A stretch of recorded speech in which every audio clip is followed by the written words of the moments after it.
Your draft transition plan for the proposed closure of Jesse Owens Community Academy, located in the Lake Calumet Network on the far south side of Chicago in the West Pullman community, has been rejected.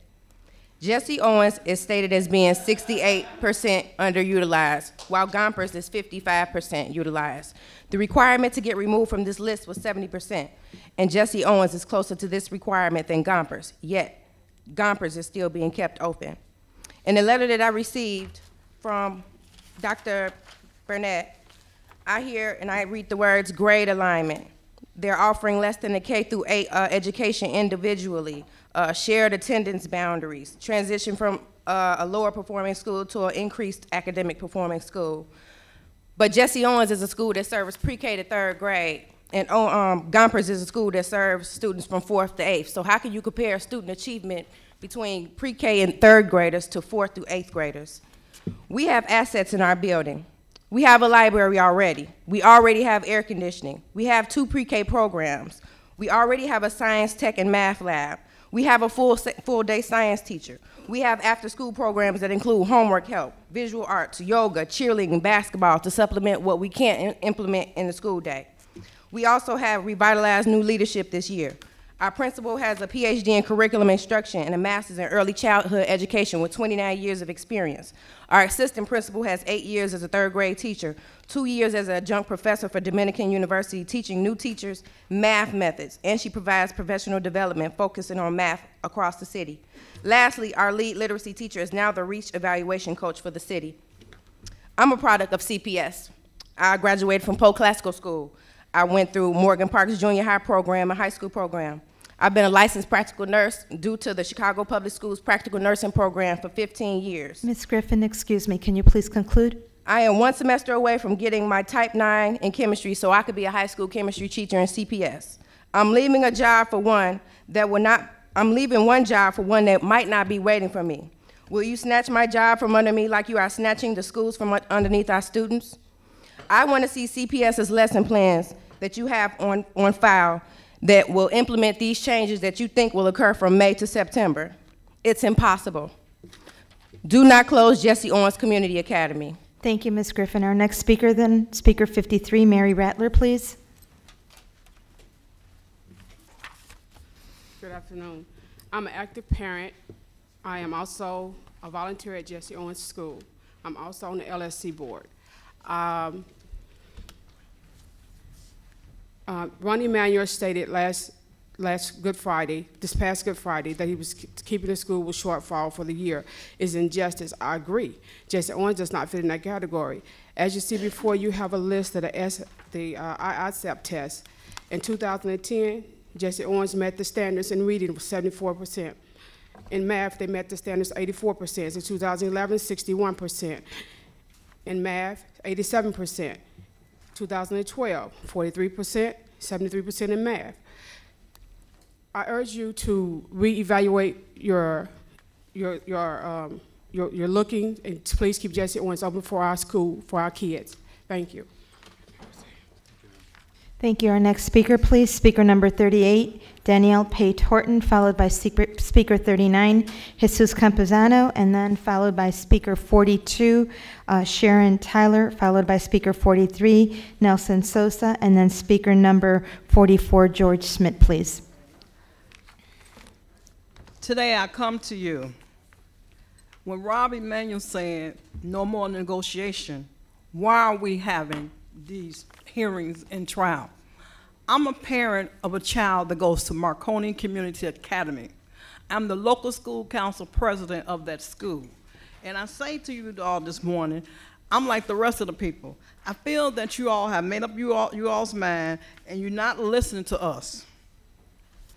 Now, like she said before, we need to pause and pray. We can't pray anymore, but we need to think about these 54 schools that's gonna be closed, because it is robbing the community. But what I want to say to you today, when I was standing outside this morning, I seen President David Vitale, and I asked him, I says, can I have more than 2 minutes? Because this morning when I came in here, the other children, the people that did their presentation, they wasn't on no time clock. So I say to you all today, I have 4 points, and I'm the type person that I'm gonna make it quick, brief, and to the point. So I say this to you, that our children are important. I'm here today for the safety of the children. I'm not begging you to close Marconi or open it. But Barbara Bird Benton, I would like to say this to you, that Jason Irvin has came to me, and then Reverend Hatch, all the board members and everybody should have a letter from Reverend Hatch. He wrote a letter about the difference about the concerns about Marconi and Tilty merging. And I say to you, Ms. Bennett, I would like to have lunch with you, the LSC of Marconi, so that we can talk about this issue. I would like to do that, because I see that we can't get nowhere unless we understand each other. So that's my point. I would like to have lunch. And I think, Mr. Vitale, I think you've been to our school before, so I can't get you on that one. But I'm saying, we as parents, we fed up. Let me hurry up, because I got a speech to say. But we as parents, we upset, but I'm worried about our children. You know, they can say the race game, you can say whatever you want, but it's about the children. The bottom line is about the children. Ms. So that's Horton. my point. Okay, I asked for extra time. But let me get to my point. So, Barbara, can I get that? Can the LFC meet with you? Throw the note. You got, okay, thank you. Now, thank you. See, I'm being in order too. Okay, this is my story. Little Johnny's 13-year-old boy has a little sister named Johnette, who is 7 years old. Little Johnny lives at 220 North Comar and goes to Marconi Community Academy, which address is 230 North Comar. He lives right across the street from the school. Little Johnny parents gets a letter saying there's a proposal to close Little Johnny's school. Eviction. Little Johnny is a tough little cookie.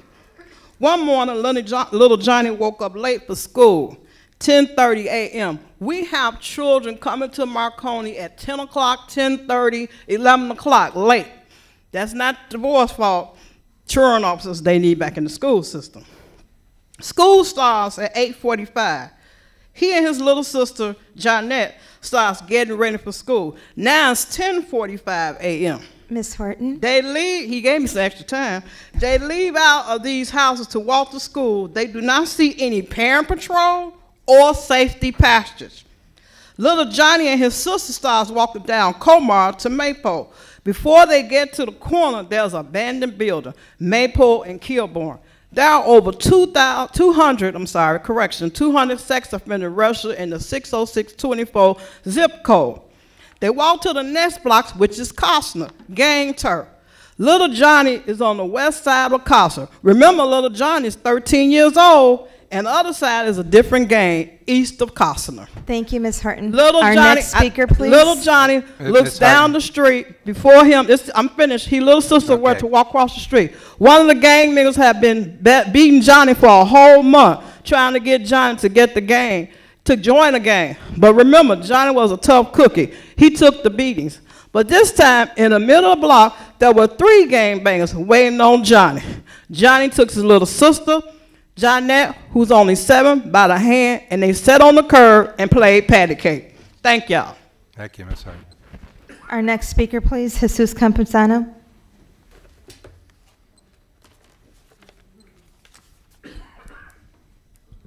I'm looking around for the off button around here, because that's what I should have right now in my hands. It's an off switch, so I can switch you guys off. Okay. For the last, excuse my language, Mr. Batali and everyone in here, but for the last 3 months, I've been going to these hearings. I've been seeing these people that you guys send out to these hearings, and of course they've been taking notes, they've been hearing the people, but they want to see the real faces. They want to see you. They want to see her. They want to see you guys at those meetings. They want answers. They don't want to have to come over here like I'm doing right now, taking so much of somebody else's time, you know? So what I'm asking you is, instead of sending these people out, wasting time, wasting money that should be going to saving these schools, why don't you take the time to come out to these communities and come to these hearings? Answer some questions, because you say you're for the community, you say you're about the community, about the children, Well, I personally like to walk the walk, talk the talk. I don't just talk the talk. I like to walk the walk as well. So I'm asking you, walk the walk and talk the talk with me, and go out to these community hearings that you guys are setting up. Your own community hearings that you're setting up, these people want answers. They don't want. They don't want. Mr. Campuzano? No, hold on a minute. Mr. Campuzano, excuse me. Yeah, okay, I know, yeah. Thank you. Whatever. Anyways, they don't want no lip service. They want to see the real person. Thank you very much. Thank you. Our next speaker, please. Speaker number 42, Sharon Tyler, followed by speaker number 43, Nelson Sosa, then speaker number 44, George Smith, followed by speaker 45, Sherry Parker, then speaker 47, Davetta Williams, and then speaker number 48, please, Matthew Johnson. Good morning. My name is Sharon Taylor. I'm the parent of the Englewood community. My kids go to Woods Academy, Granville T. Woods, and I just would like to say that in 2012, the essential reports of the University of Chicago Consortium on Chicago Schools researchers found that Woods is an organized school that is set for improvements and indicates promising results for our children. In Sunday's paper, the Chicago Sun-Times shows that Woods is a small 4 points away from achieving its goals. You're sending our students to Bass, who is just 4 points above our ratings as far as ISAT testing. I would like to say that Woods is on point. They had were taken off from probation. As soon as the Common Core system was implemented, they had to reach another 10 points, which we were on base with going with that. So I just would like for you all to give us a chance, because we are on board. It's just that if we were just taken off probation and we got up to standard and you implemented another system which we had to reach another certain 10 points, which means we have to go back to basics and just to get our kids to a higher level again. I feel that we are nestled between two police stations on 61st, the old police station. The new police station is on 62nd and Loomis. We're right in the middle. We're in there, nestled between both parking lots. You Ms. can't Taylor? get any safer than that. Ms. Taylor, excuse me, can you please conclude? Yes, I will. Thank you. I would like the opportunity to talk with you guys and keeping us on track. We do have 3 floors, computer rooms. You did put in $150,000 worth of internet infrastructure into our building, but we can't use that to the correct response if we have old computers. And if we have 30 computers in each lab, we can only run 10 at a time because they are old. So the fact that you're putting in that amount of money with old computers does not work. Thank you, Ms. Taylor. Our Thank next you. speaker, Thank you, Ms. Taylor. Nelson Sosa, please, speaker number 43. Hello, my name is Nelson Sosa. I'm with the Pilsen Alliance. I'm also a parent of 2 kids in public schools. I'm glad to see Mr. Escoites. I'm glad to see a teacher actually on the board, because, you know, what I've seen before, there's another teacher, that's great. Mr. Vidali, I don't know how much you know about schools. I know you know a lot about banking. Maybe you can help us, you know, get some of that. Maybe you can help us get some of that money that, you know, Bank of America is taking from our public schools, so we don't have the bad, you know, news every year that we have fewer and fewer dollars for our public schools. You know, and Ms. Bennett, I met with you on November 13th. That very day, you know, there were some people that were here. That very day, you told us no high schools would be closed. That very day, that was the first day your commission was going to meet.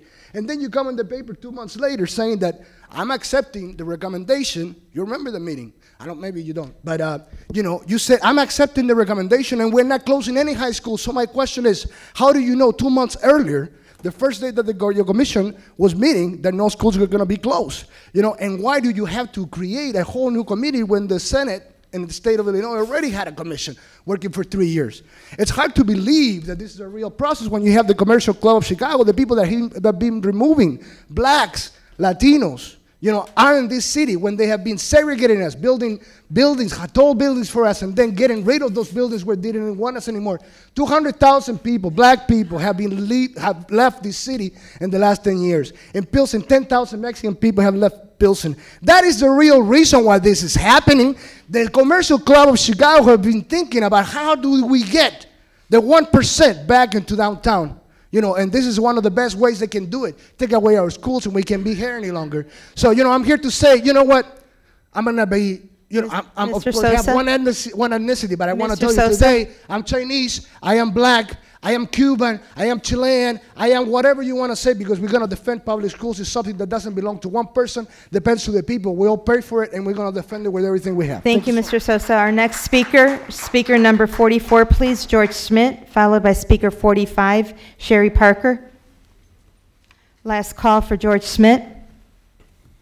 Last call for Sherry Parker, speaker 45. Moving on to speaker 47, please, Devetta Williams. Last call for Devetta Williams.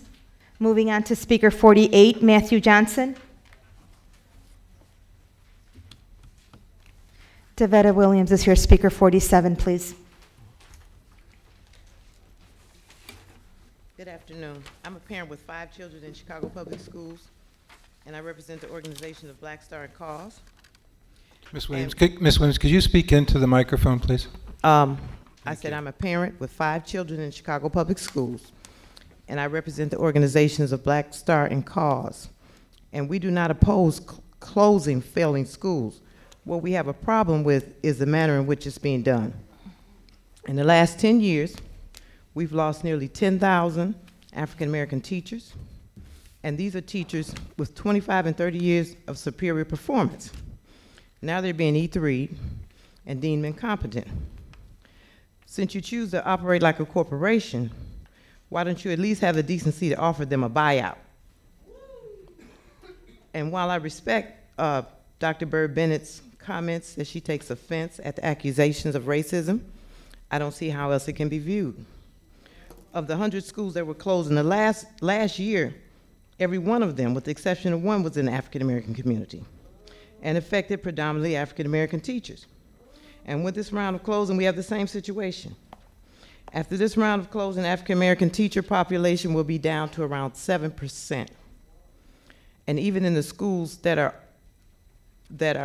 schools that have 100% African American population, there's going to be about 20% African American teachers. This system has consistently failed our community. It's failed our children. And we as parents, we're obligated to fight for our children. Now, of all of you all here, I'd really be surprised to find one child or grandchild of any of you all that have children in a closing school. Closing the schools is not the answer. And taking children into an environment, it's going to be utter chaos next year. Ms. Williams, excuse me, can you please conclude? But, I mean, obviously you don't care. I mean, I hear people coming there begging. I think the African American community should take a note from the Italians and the Irish when they came here. Instead of having their children go into a system that was just killing who they were as a people, they started their own school system. That's what the Catholic thank you, Ms. Williams. Our next speaker. And we need to remove our children and take our tax dollars and educate our own. Thank you, Ms. Williams. Our next speaker, please, speaker 48, Matthew Johnson. Last call for Matthew Johnson. He will be followed by speaker 51, Virginia Lugo, followed by speaker 54, Sharon Schmidt, then 59, Natalie Wahlberg, and the last speaker, speaker 60, Fenton Patterson. Good morning. My name is Matthew Johnson. I'm the local school council chairperson at Dewey Academy. CEO Barbara Bird Bennett. I'm a little confused with the letter that I received from you at Dewey School. You stated you're committed to ensure every child receive a high quality education, from investing in early childhood education, full day classes, ensuring that that school has strong principals and teachers.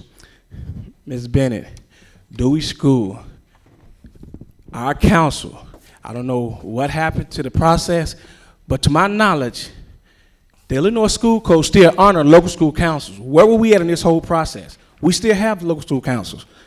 So we was left out, but if you would have talked to us, and Ms. Hines, I'm not picking on you, but Ms. Hines, I'm one of them parents that's been around 15 years arguing this situation. But we're still engaged. If you had spoken with us, you would have learned about Dewey School. You would have learned that Dewey has art, Dewey has music, Dewey has technology. We have iPads, smart boards, starting from pre-K. Our pre-K kids are implementing iPads in their education. Our administration and our local school council, they turned the school around the last couple of years themselves. We have 90% new staff at Dewey School right now, 90%. Majority on PATs. This is at Dewey Academy. But when parents are left out, engaged parents, now I know I ain't been down there 2 years, but I'm engaged. If you look at the package that I gave you all, in that package, it shows you Dewey's growth. Mr. Johnson, excuse me, can you please conclude? Yes, Thank you. Conclude, but Ms. Bennett, we would like to have a meeting with you or someone from the office. It don't have to be you. But you have the council with you, but I would like to state something that I stated 10 years ago. And in this letter that you gave us, Ms. Bennett, it was relating to Article 34, 8.3. Something Mr. Johnson talked about 10 years ago. And it clearly states, but what you talked about, 34, 8.3.4, which you're correct, far as turning the school around. But 34.3D3, it clearly states once the school is put on probation, the CEO or her designee is supposed to help the school with their school improvement plan, or now what you say, CIWP. Thank you, Mr. Johnson. Our next speaker, please. Speaker number 51, Virginia Lugo, followed by speaker 54, Sharon Schmidt.